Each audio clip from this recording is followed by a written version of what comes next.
All right, good afternoon, everyone, and welcome.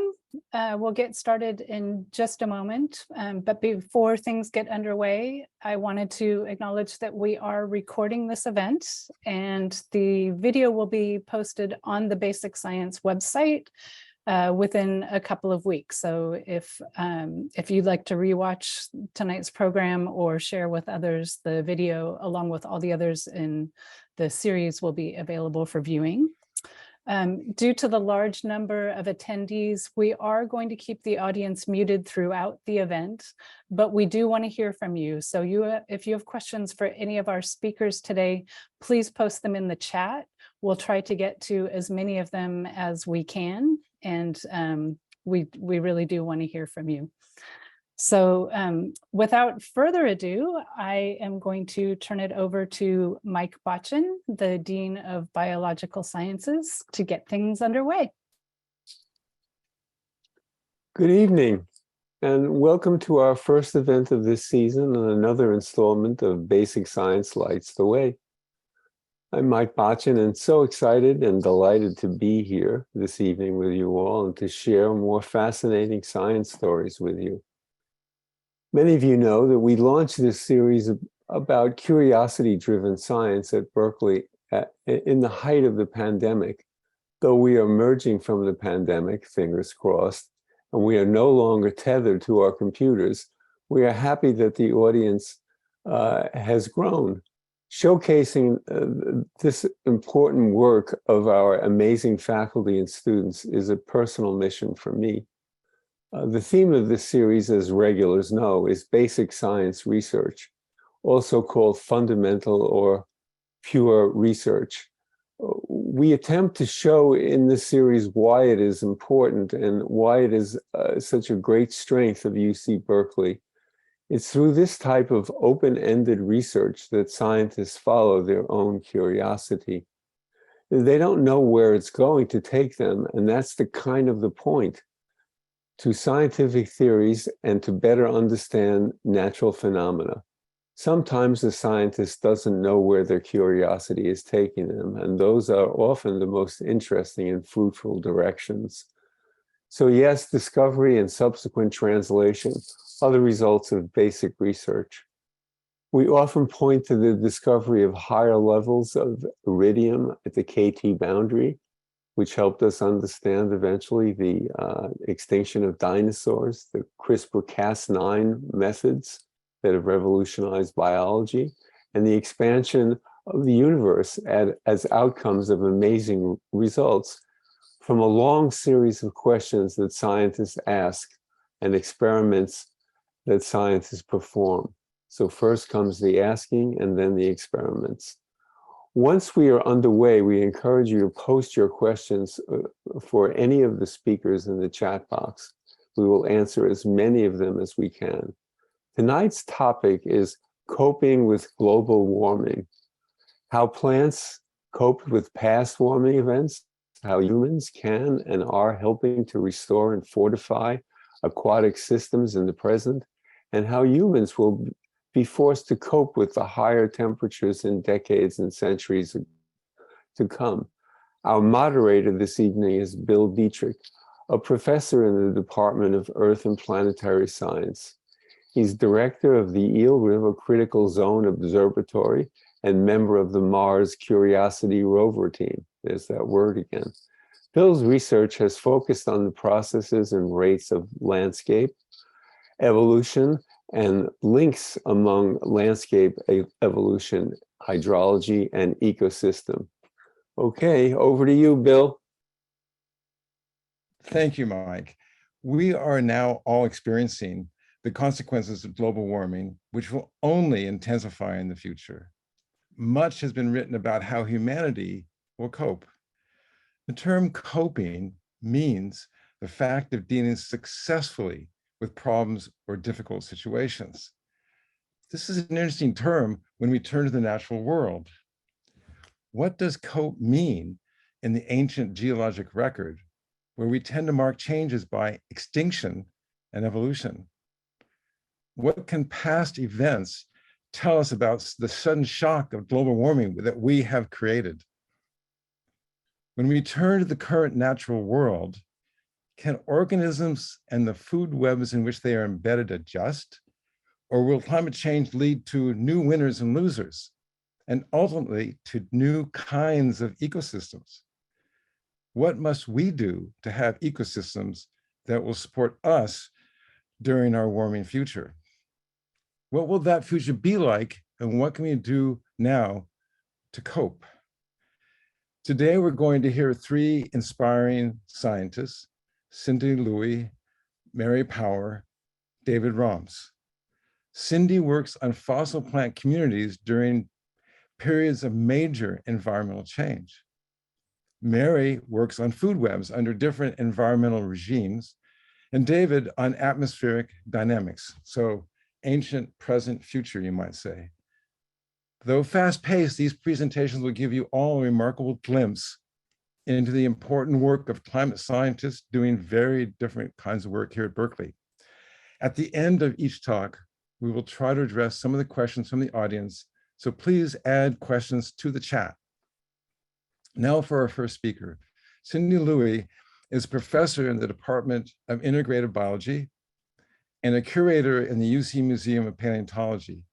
Her research focuses on the response of Paleozoic plants and plant communities to major environmental change. Her primary research focuses on two intervals. The first is the Permian-Triassic mass extinction.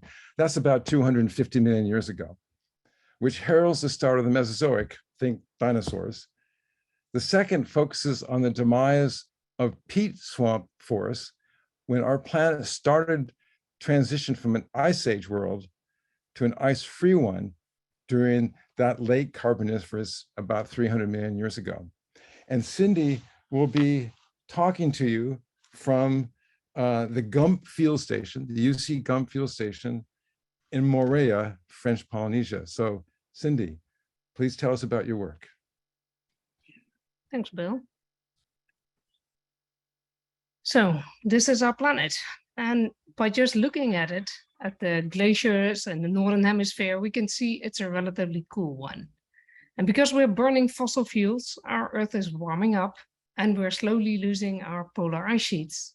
Now, researchers have been trying to model future temperature trajectories, but we can also go back roughly 300 million years ago to the late Carboniferous, when something similar happened.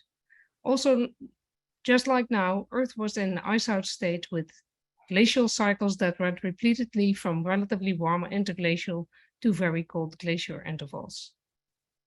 So during the late Carboniferous, all continents were collided into one supercontinent called Pangaea, and Europe and North America were lying side by side along the equator. The period is famous for its iconic peat swamps, which included so-called seed ferns, tree ferns, giant horsetails, and conifer relatives that you see here in the front. And on the wettest part of the landscape, giant pole-like lycopods dominated.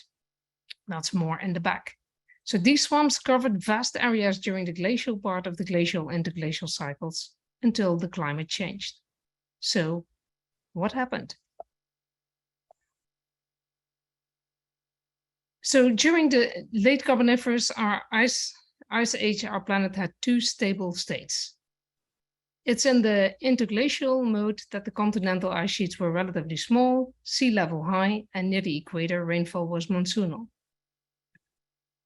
In the glacial period, large ice sheets covered the South Pole. Because of that, sea level was lower and the tropical rainfall belt was fixed near the equator. One glacial interglacial cycle probably took around 100,000 years. So now let's walk through one of those cycles. Here we're at the beginning of the glacial interval. Because the ice sheets built up on land, sea level dropped, and most of the North American continent became exposed.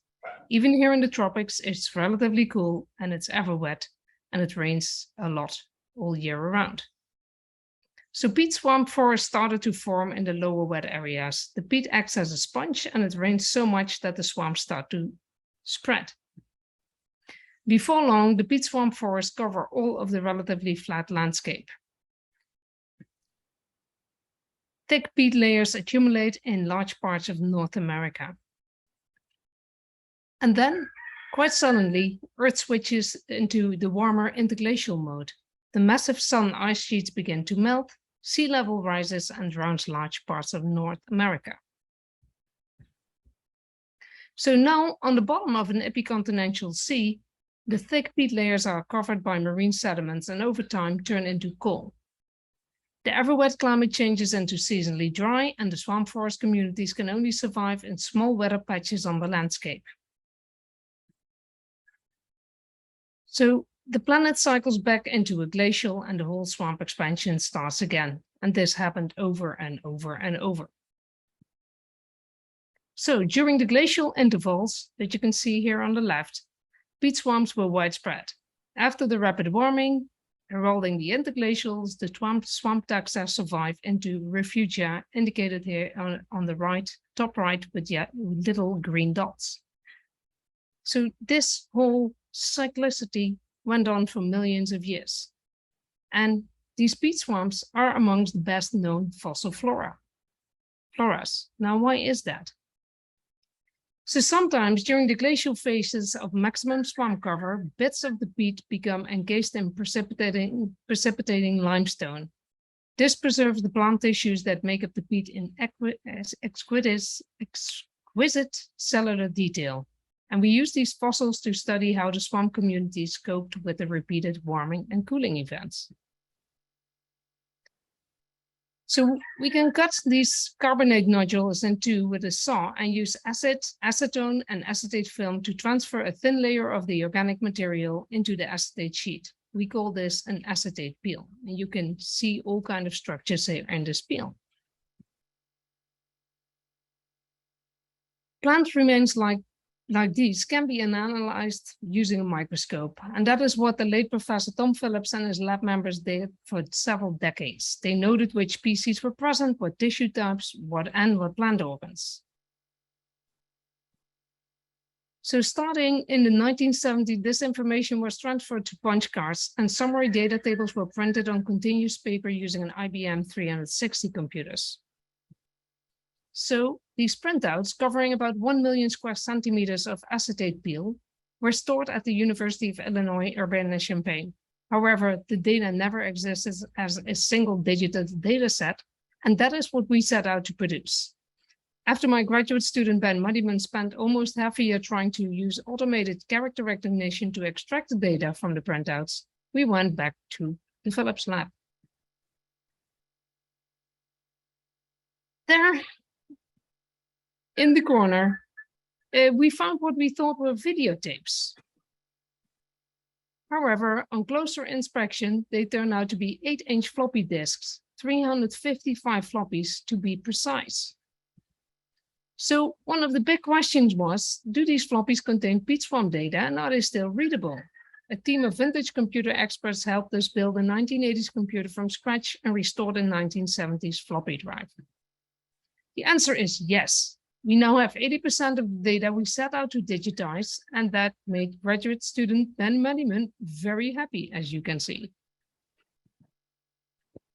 So what we have so far is roughly 25 million years of temporal coverage, 52 localities spanning Euro-America, 50,000 peat nodules, 500,000 peels, 800,000 square centimeters digitized microscopic identification. So what does the data tell us about how the swamp forest communities cope with global warming? So here are the initial results showing data from 16 coal seams covering roughly 16 million years, going from older at the bottom to younger at the top. The different colors represent different major plant groups, going from left to right, the lycopods, the seed ferns, the horsetails, the conifer relatives, and ferns. And the colored bars indicate the first appearance of new genera, and the black bars going to the left, the disappearance of certain genera. What is obvious that over a course of 50 million years, so the lower part of this graph here, the number of genera either stays stable or increases. This despite dozens of warming events prompting habitat destruction and survival in refugia. Then, At one point, the system gets stressed too much, disaster strikes, and over the course of 2 glacial interglacial cycles, all plant groups get hit. We call this the Carboniferous rainforest collapse. So, of all the plant groups, especially the tree-sized lycopods who occupied the wettest part of the landscape are in trouble. Except for one genus, all fail to recover and go extinct.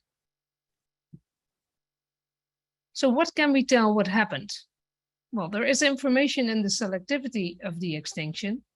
The exceptional fossils allow us to study physiology and ecology of the plants, and combining this with which species went extinct gives us a clue about the cause. So I want to end with what we think happened. In this cartoon, you see roughly how global temperatures may have changed as we cycle through the glacial and interglacials. It's mind-boggling really how little these climate swings affected our swamp communities, even though in the tropics they are somewhat sheltered from the biggest temperature changes. Almost every time we see the swamps expand to cover the continent, and they look very similar compared to the previous ones, at least a whole cycle ago, until things go wrong. Throughout the late Carboniferous, we see a general trend of aridification in the lower latitudes. This affected how frequent it rained during the glacial intervals. And at the bottom, you can see how we think the number of non-rainy days in the years change. You can see that average time between rains is slowly increasing, and that was bad news for the species that relied on permanently wet conditions. As soon as the maximum dryness threshold during the glacials for these lycopod species is crossed, here indicated in green, they were trapped in the small wetland refugia, could no longer partake in the glacial swamp expansion, and eventually ceased to exist. It is strange to realize that we are using the coals produced by these particular peat swamps as cheap energy source and warm up our current planet in the process. But that is a story for another day. So, I'm trying to go to the next slide. Yes. So the results I presented here today contains the thesis work of one of my former graduate students, now Dr. Ben Moneyman. Lots of people are involved in this project that we owe gratitude, including the Alberta-Champaign community. But I would especially like to thank our undergrad students who were instrumental in the digitization effort. And I would like to thank you at home for tuning in and listening. Thank you, Cindy. There's some questions we can begin with. And again, we encourage listeners to add questions to the chat, which will then be forwarded to me to present to Cindy. While that action is happening, let me start with a question you ended, which is, it seems kind of strange that most of the coal we've mined comes from a particular geologic period. Why is it most coal that we mine has come from this Carboniferous rainforest, and why not later? What's so special about that time on the whole history of the planet? Yeah, well, there are 3 factors, Bill, that are important. So first, ever wet conditions are crucial for peat formation. And second, these peats were very widespread and thick. And 3, the glacial interglacial cycles caused repetitive burial of the organic material. And in our region, that never happened since then. So those 3 things had to come together. Is it important that Pangaea was this megacontinent so that you could get a very large landmass in this favorable climate? So as part of that, just a tectonic or plate arrangement? At that time, especially the Midwest of what is now North America was relatively close to the sea level. So when sea level rises, the peats get covered and then get trapped. So that carbon that was taken out of the atmosphere is then trapped in the sediments. Okay. And it repeats. And because of that, CO2 levels in the atmosphere are more or less kept in check, and the Earth stays relatively cool. So it definitely has to do with tectonics. You need a relatively flat close to sea level continental mass. So North America and Europe and also China were in that regard in the sweet spot. If you now also start thinking about where the Industrial Revolution happened, that was for a large part steered by cheap energy like coals. Right. So actually, you've stimulated a question from Ron, who says, any clue to why the number of dry days was increasing even prior to collapse? No, we don't have a very good idea what was happening, but once you nudge the climate in a different direction, there are often positive feedback loops, which makes, if it gets drier, the result is that it likely will get a little bit drier further down the line. So once you go in a certain direction, it continues until the planet reaches a new stable state. Okay. And yeah. So this is being followed up further because you've got now people thinking about the drivers of climate change. And Larry asked, do you have any idea what caused the past climate fluctuations from glacial to interglacial? What's driving that? Yes, that is caused by changes in the orbit of our planet around the sun, and also just an example, we call these 3 different factors that influence how much light reaches our planet. Milankovitch cycles, for instance, one of these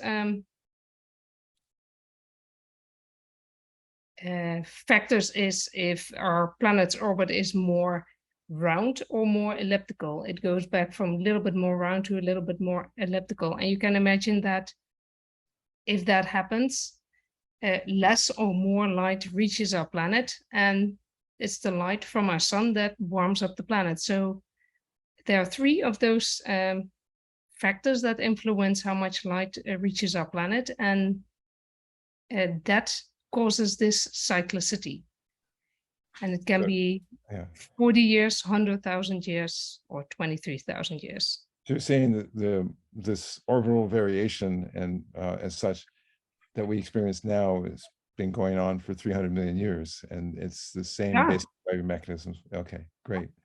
Well, let's see, maybe this is actually a good follow-up question, which is, did the peat swamps and the organic deposition that later became coal cope with climate change, or did it drive in some way climate change?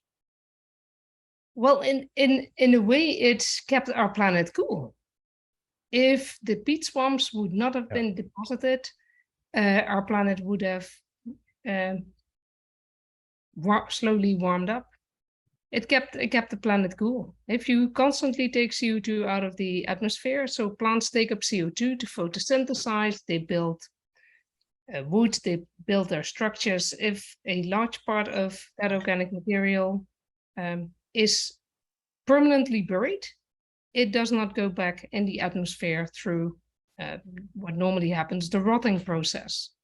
So you constantly draw down CO2 from the atmosphere, and that is why it kept our planet cool. So it's not causing warming, it's more or less keeping things in check, temperature-wise. So if we were there, it'd help us cope, but unfortunately we have to cope with time. So Cindy, thank you very much. That was great fun. Okay. So our next speaker is Mary Power, and we'll see if Mary can get herself online. And while she's doing that, Mary Power studies how interactions among animals, plants, microbes, and rivers respond to environmental change. For example, how do organisms' responses to river flow and temperature regimes lead to alternative food web states over biologically productive summer seasons? Mary will explore this with you. Long-term manipulative field experiments underlying this research has been carried out in rivers in northwestern California by Mary and her research team. This work was made possible, this is important, by the 8,000-acre Angelo Coast Range Reserve in Mendocino County, one of the University of California's natural reserve systems, 41 protected natural ecosystems for university-level research and teaching. This reserve system is unique in the world and really enables us to do I would say, pioneering research on how natural systems are functioning. Tonight, Mary will share her discoveries with you. And Mary, please take it over. Thanks, Bill. So as Bill said, I'm a food web ecologist, very lucky to work at the Angelo Reserve for most of my Berkeley career. And food web ecologists are interested in species interactions. So if you care about steelhead or salmonids in our Western rivers, then you've also got to care about what their predators and pathogens are doing and what their food is doing to figure out what their future is going to be. And most of the food in river ecosystems comes from attached algae.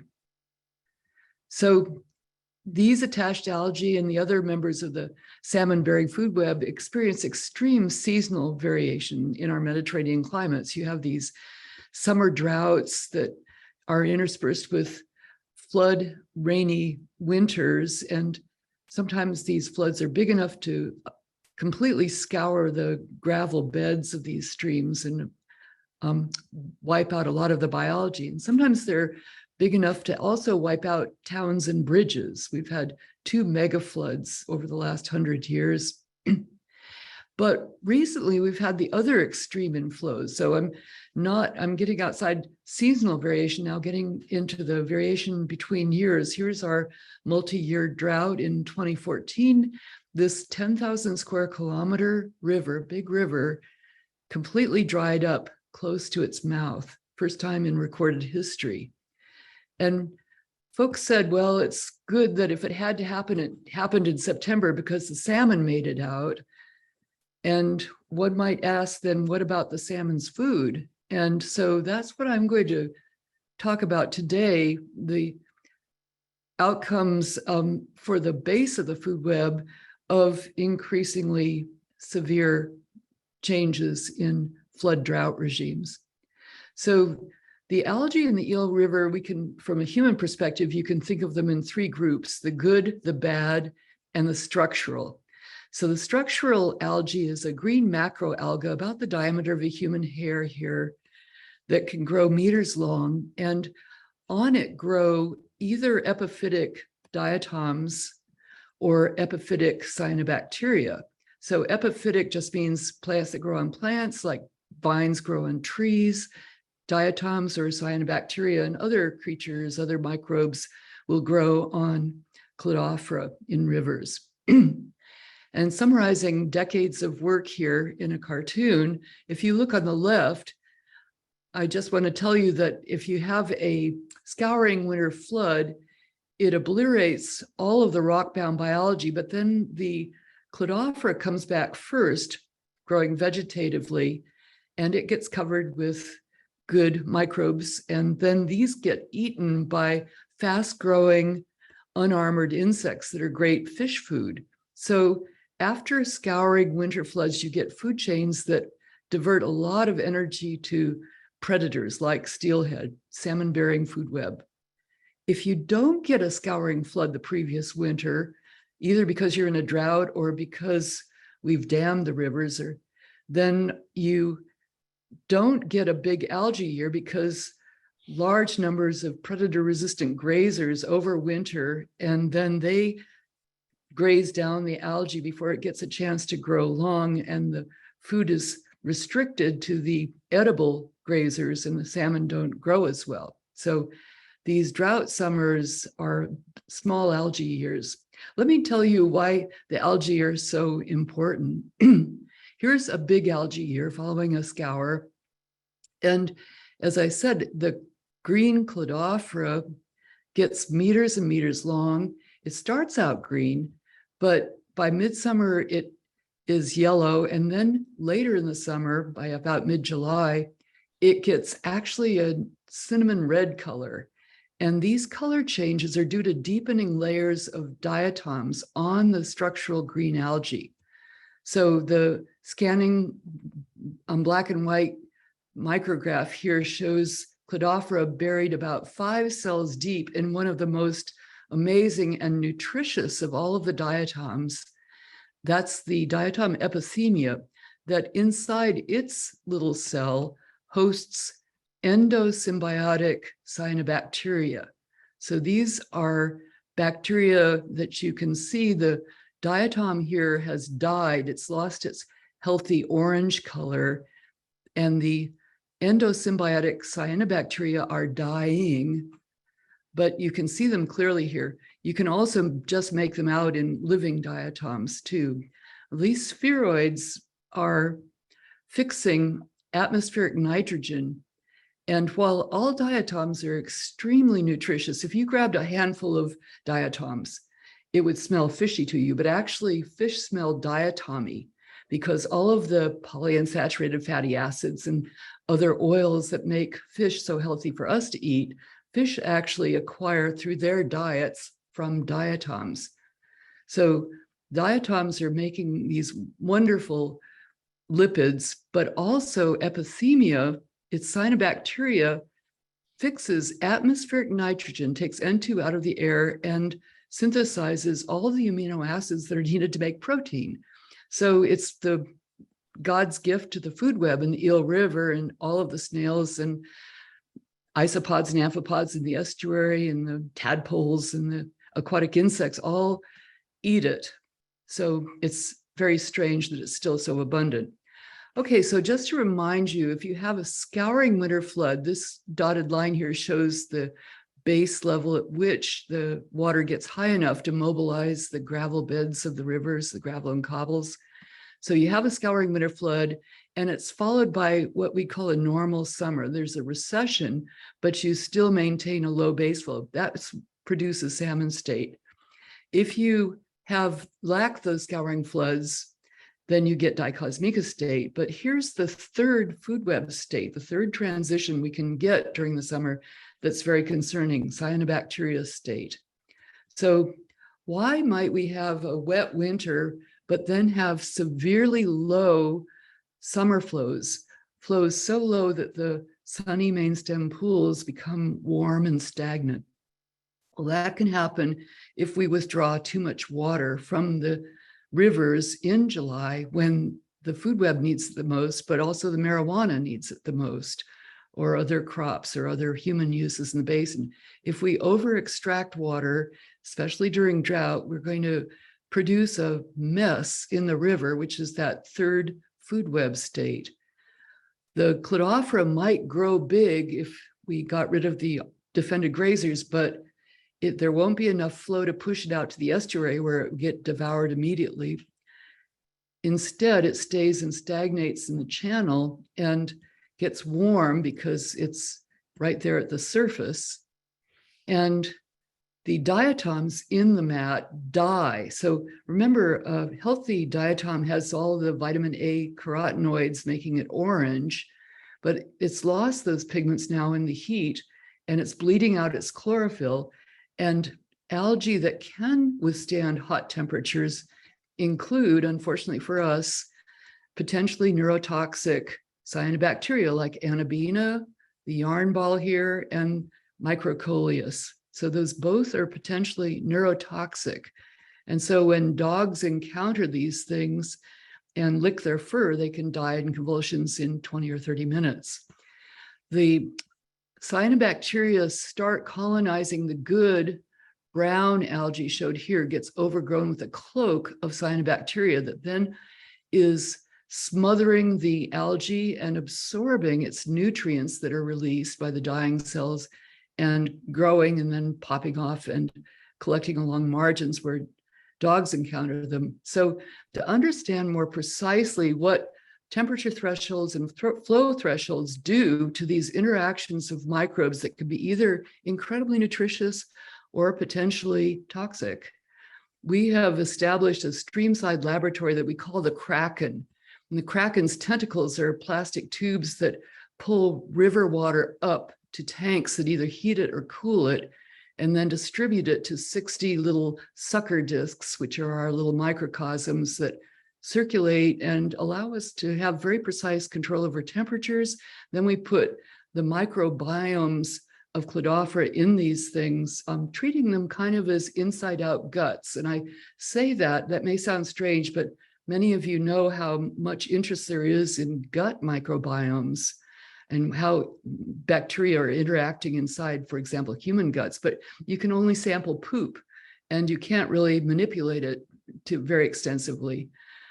These are the inside-out microbiomes that allow direct observations using two microbial techniques, two actually molecular techniques, nanosims and quantitative stable isotope probing. So we can actually label the nitrogen, watch the heavy atmospheric nitrogen get taken up by the endosymbiotic cyanobacteria, then watch as it gets transferred into the cytoplasm. And that's what's going on here with a technique called nanosims. It goes first into the endosymbiote, then the diatom, and then it leaks out of the diatom into the matrix. And then it is taken up by a neighboring diatom that doesn't fix nitrogen. So we want to follow these molecules, both the nitrogen and the carbon and also O18, to learn what are the ecological interactions in this microbiome scale that are going to influence the effect of warming or flow restrictions, climate change on the microbiomes that support life in our rivers. So here's the microbiome, here's the cladophora it grows on, here's the food web that determines how much cladophora there is, here's a channel network where the food web will have different environmental experiences, and the hydrology and the temperature all matter. And there are things we can do to make this a more sustainable system through the coming weather whiplashes we anticipate, the mega floods that are predicted and the droughts. And what we can mainly do is take care of our watersheds. As citizens, all we can do is vote the right way for climate. We don't have direct controls over climate changes, but we do often have direct communal control over the watersheds that will absorb and then slowly meter out water. And that's probably where we should put our efforts in terms of making our systems cope with climate change. Thanks. Thank you, Mary. You've got some questions coming in the chat. They're quite diverse. Rosette's asked a question. If I could read, she says, Washington State is having problems with salmon and state government is considering destroying several dams, thinking going back to rivers would help salmon population return. Can you explain how dam removal can help? Yes, the dams are big problems for salmon because they block their migratory pathways and deny them the spawning grounds that ancestrally they used up in headwaters.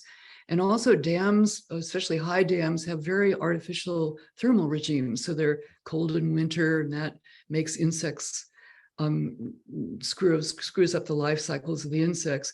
There can be summer cold and winter warm. I said that backwards, but the artificial thermal regime coming out of deep release high dams is bad for the food web. But it's always also just really good to have these flushing flows. And if the dams are not releasing enough water to scour the bed, you get that effect I was talking about where predator-resistant grazers can build up and cut off energy flow to the predators. Or you can also get invasive alien species and bad conditions in release streams, too much fine sediment accumulation, that sort of thing. Okay, I don't know if we're on schedule. I'm looking for notes. Shall I ask another question or should we move forward? I think we were running a little bit late, so we'll move forward, Mary. Okay. Let's go then to, I can ask one more. I just got a happy note. Why don't you, what might the experiments you showed, the Kraken, tell us about river food webs and their vulnerabilities to global warming? What's the connection there? The connection is to follow the fates of molecules that build life, like nitrogen and carbon, or other molecules life uses and can document how quickly cells are growing. That's what we use the heavy oxygen isotope for. So you are trying to understand which microbes are performing well and what are the interactions among these microbes? Is the nitrogen that's fixed by epithemia's endosymbiont, will that go and melt and fuel a toxic alga under certain environmental conditions? Or will it instead feed a little predator that gets into a food chain and will feed a salmon? So we're trying to understand the fate of, at actually the atomic scale, the fate of nitrogen and carbon flow through food webs under different flow regimes, temperature regimes, and other kinds of manipulated environmental regimes. Okay, I think there might be some group discussion at the end. We should move forward. Thank you, Mary. Sure. Our final speaker is David Roms. David is a professor in the Department of Earth and Planetary Science.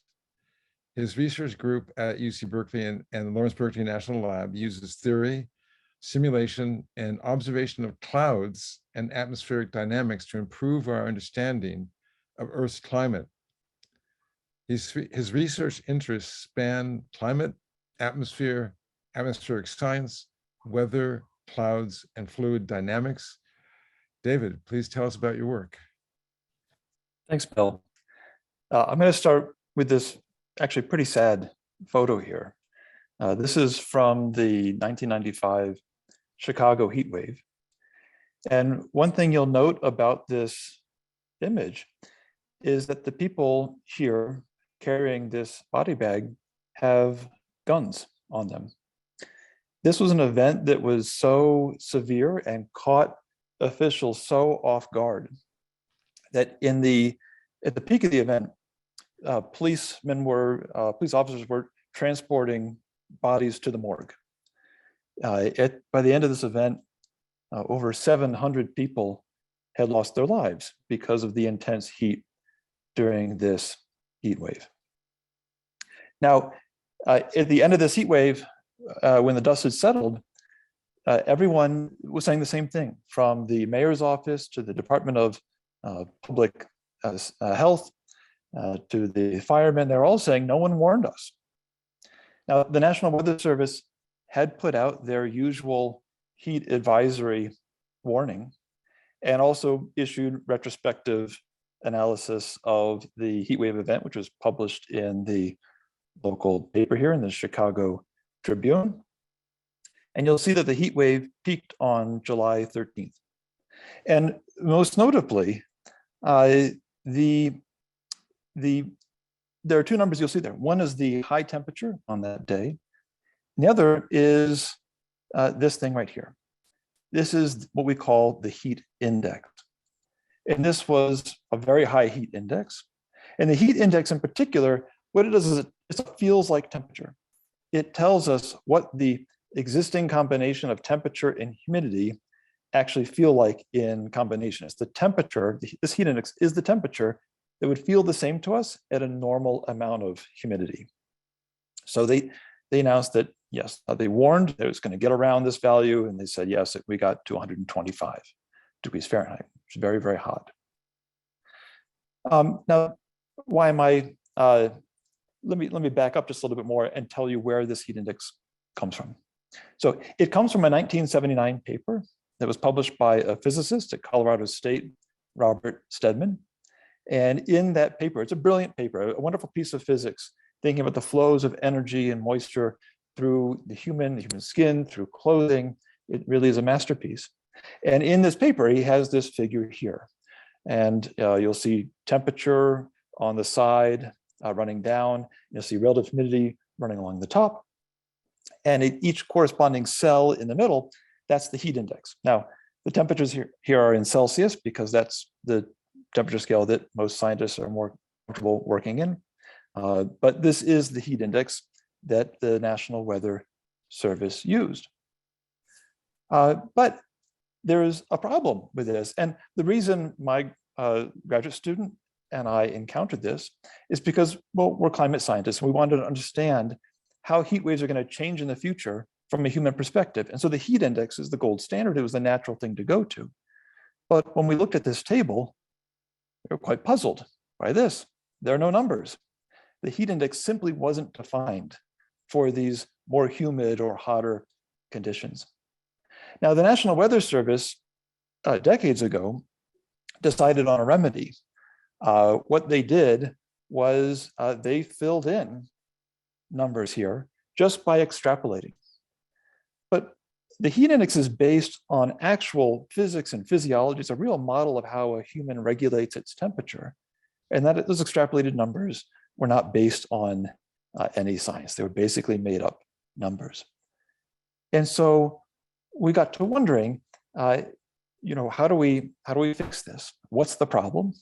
What's the physics that was incomplete that needs to be completed?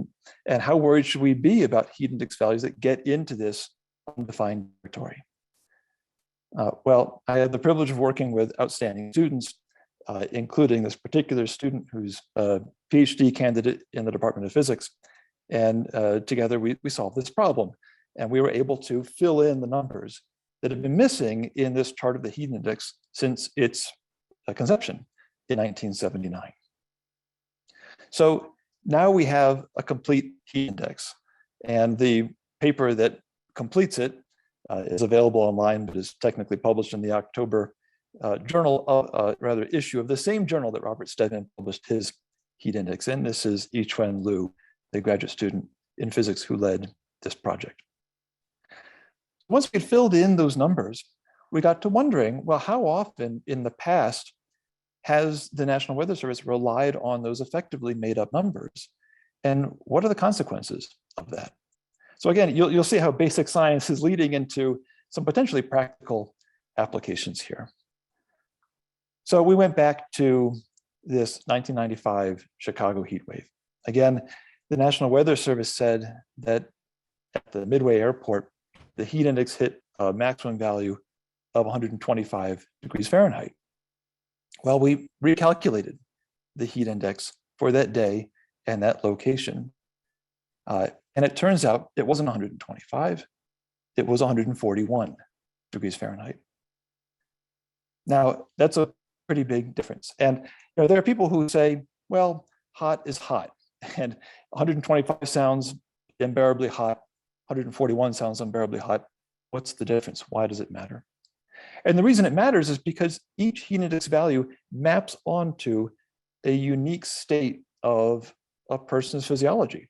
It tells us how stressed a person is in those conditions.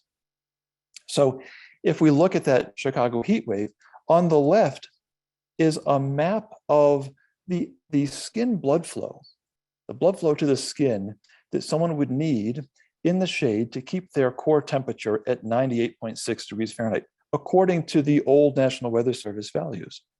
And you see that the skin blood flow would be elevated, the skin would be flushed somewhat, the person would feel hot.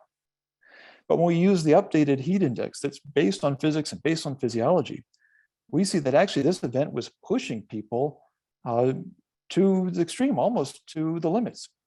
In fact, a more fair warning that could have gone out about this event is that this event will stress even young and healthy people close to their physiological limits. So I'll just give you some takeaways here from this research that is ongoing and that we're very excited about. One, when the heat index gets too high, we know now, because we have the model, that it's not survivable, even for young and healthy people. So it's not true that hot is hot. Some hot is truly dangerous and truly lethal. We also know now that if we burn enough fossil fuel, we could render parts of the Earth uninhabitable, in the sense that you can't go outside without some extra life support system on particularly hot and humid days. If we burn all the fossil fuels, it's possible, and we're still working on this question actually, it's an ongoing research, but it's possible that we could make most people's hometowns uninhabitable, in the sense that there will be times in the year where it is lethal to spend time outdoors. Now, this session is about coping, and so how will we cope? And of course, we are a clever species, and so we will find ways to cope. And we do that already today. For example, on hot, sunny days, we know that you do not leave a child inside of a car, the windows rolled up. And we make that illegal for very good reason. And so you might imagine how we might change our behavior, how culture, our way of life might be altered in the future if, say, it's not possible to let our children play outside on particular days.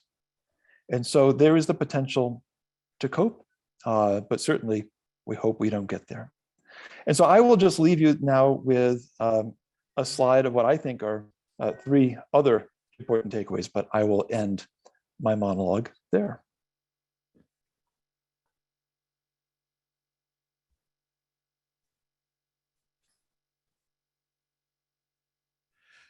Thank you, David. Oops, your car. Okay, now I read it. So let's move right to questions. And one that you actually sort of foreshadow is, are current climate models able to predict the temporal and spatial patterns of this heat index across the Earth and into the future as CO2 continues to rise? Is there further research needed to be able to do that well? We definitely need to do more work to pinpoint exactly how accurate it is, but we have a pretty good indication that, yes, the climate models do a fairly good job. I mean, they only have to get the temperature and the humidity right, Yeah. and we see them doing that correctly, broadly speaking. And so we can look at how the distributions of heat index are changing as we go into the future. You know, and our planet is, with the pre-industrial climate certainly, is a really incredible place. You know, I can put you, if I give you adequate shade, water, and clothing, I could put you anywhere on Earth and you'd be fine. You may not be happy, but you'd be fine in the sense that it's survivable. It's an extremely habitable planet we were gifted. And yet we know from looking at those climate model output where they can match the current climate, they can match the past climate, and they're telling us about future climate, that we have the capacity to alter that. We have the capacity to render potentially large swaths of the Earth uninhabitable. Okay, so Tom Klein would like to pick up on that a bit. And he's asked, he's a biologist, so he gets to use this word. How much polymorphism is there among the human population in heat tolerance? Certainly sweeping race, there's differences amongst people. Is this known? How, is there any known sensitivity? You know, what do we know about polymorphism and sensitivity to heat? Yeah, that's a great question. Not only is there perhaps inherent differences in the capacity to deal with high heat and humidity, but it's also acclimation. You can acclimatize to some degree, at least, to very high heat and humidity, just like you can acclimatize to very cold conditions. And so there is research that indicates fairly compellingly that if you allow your body to adjust slowly over some number of days or weeks to very hot conditions, that you can tolerate that. What the heat index is telling us is the absolute upper limit. The heat index is based on a model of a young, healthy person with an ideal thermoregulatory system. And so where that person in that model is no longer able to survive, we're pretty sure no one can survive that. And so just because we don't get to a heat index that is fatal according to the heat index model doesn't mean it isn't fatal for a whole lot of people. Older people, for example, might have a harder time sweating. And sweating is a very important way in which we regulate our temperature. So if you lose some of that capacity, that can be quite dangerous in high heat. Okay, Imagine has this question. I've read estimates that by 2050, there will be 1 billion climate refugees. Does this seem accurate or possible to you? Could be that many? I don't know. I'm going to say that I'm a physicist, and what I don't know as well is what all of the interlocking web of interactions are between the climate and how societies, cultures function or don't function. But that is a very interesting and worrying question.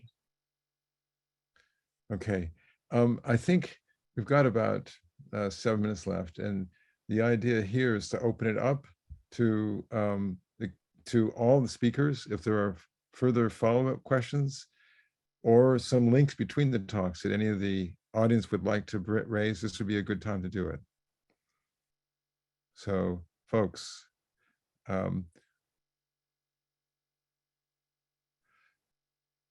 while we're looking, a question that that seems relevant is, can you,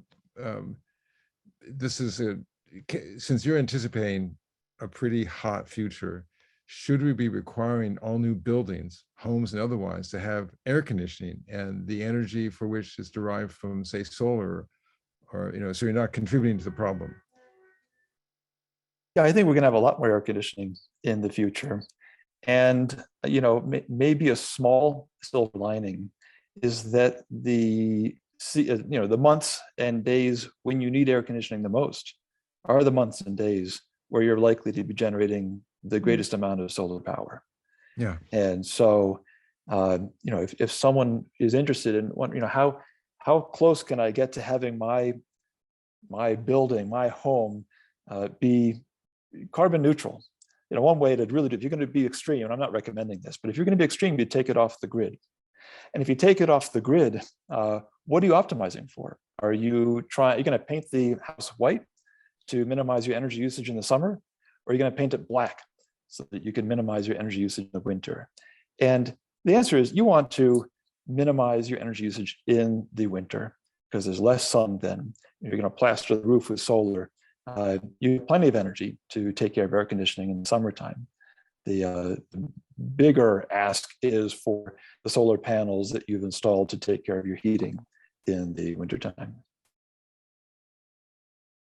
Okay, so one comment that there's a question that comes up about schools, and maybe a question I could ask each of you is, do you want to say something about your students' involvements in your research, and how that's playing out and pushing your studies? So maybe I go to Cindy and to Mary and then David.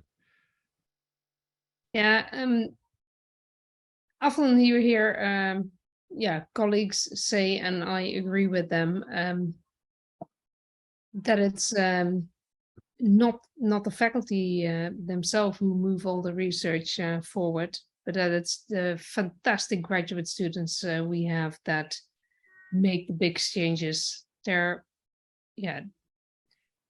a large group of them, and I learn a lot from them. And I am a notorious subject hopper myself, so I often really like it if they come up with ideas that I've never thought about. And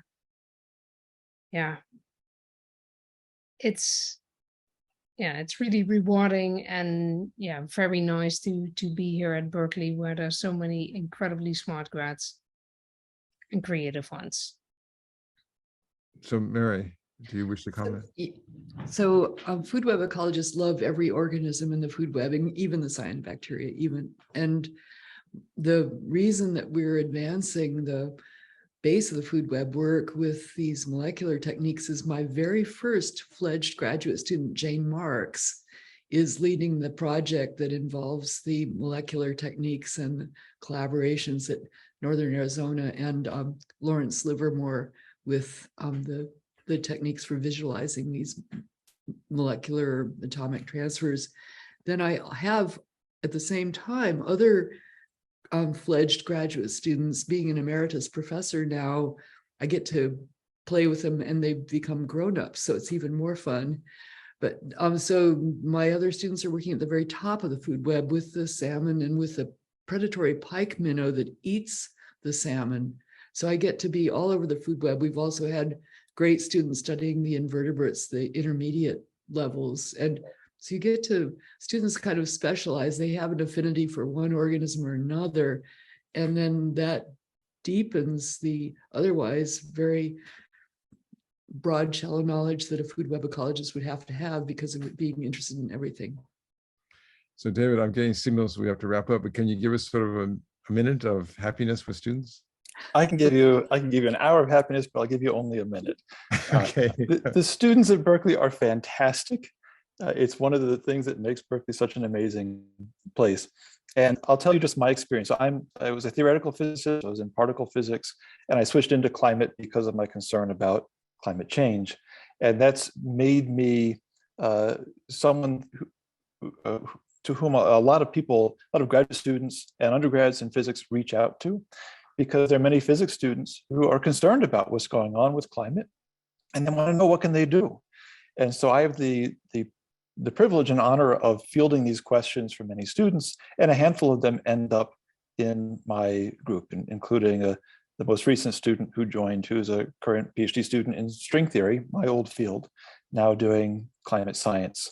And so it really is just a joy to work with people who are just so good at what they do, but also motivated by these larger concerns about the world. And I will say, having been at Berkeley for 40 years, it's you three are reasons why it's been such a great experience for me, because also the faculty here are inspired, caring, and doing really pioneering work. So I want to thank all three of you for giving us your views on your research and sharing it with an audience that by comment are quite keen to learn more. In fact, I suggest if you have a moment, there was a person asking if you have anything you could suggest for about food webs or the heat index or the ancient Earth that you could put in chat to say, go see, to help them at the elementary level. If you have any ideas, they'd be welcome. Okay, I think it's now 6, so I have to thank you three, and thank you, Dean Bachin, for introducing us, and thank you all for attending to this meeting. And I think it's now 6 and I have to say goodbye. Is that right? Well, Bill, I want to thank myself, Cindy, Mary, and David for sharing this exciting presentation. And I think the ode to graduate student and faculty, I can only echo that with my excitement to hear this, and understanding how the past is going to help us understand the future and cope with what seems to be a dangerous Earth that we're going to be living in. Please reach out. This is for the audience. Please reach out if you want to learn more about anything we've covered. We're going to drop a few links for you for tonight's video, with a video, and you can support the with philanthropic gifts and other means. Both the Department of Earth and Planetary Science and Integrative Biology, where these faculty and students come from. And of course, if you want to watch the recording of previous videos, just go to Basic Science Lights the Way. And I hope you join us for the event on October 13th, which is the Science of Wellness. It's been a pleasure again for me to participate tonight. And until next time, stay curious, fiat lux, and go Bears. Bye. Yeah.